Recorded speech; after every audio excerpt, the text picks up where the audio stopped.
ফিটকিরি আমরা অনেকেই জানি, ছোট থেকে দেখা হয়েছে যে হাত পা কেটে গেলে মা বাবারা ফিটকিরিটা একটু লাগিয়ে দিত, বলতো কি এটা অ্যান্টিসেপটিক।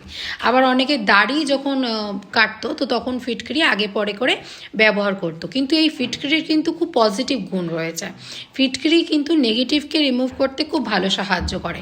আপনার যদি ঘুম হচ্ছে না তো তাহলে আপনি বালিশের তলায় ফিটকিরি রেখে দিতে পারেন, তাহলে দেখবেন আপনার এই ঘুমের প্রবলেমটা কিন্তু অনেকটাই কমে যাবে। নেগেটিভ থিঙ্কিং, ডিপ্রেশন যদি হচ্ছে তখনও বালিশের তলায় ফিটকিরি রেখে ঘুমন, দেখবেন আপনি কিন্তু রিলিফ পাবেন।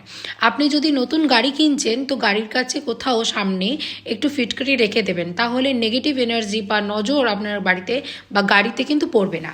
বাড়িতে ঢোকার সময় যে মেন গেটটা পড়ে সেইখানে কাঁচের বাটিতে করে ফিটকিরি রেখে দিন, তাহলে বাইরের থেকে কোনো নেগেটিভ দৃষ্টি আপনার বাড়িতে প্রবেশ করতে পারবে না। ফিটকিরি কিন্তু খুবই উপকার। ফিটকিরি দিয়ে নজরও বার করানো যায়।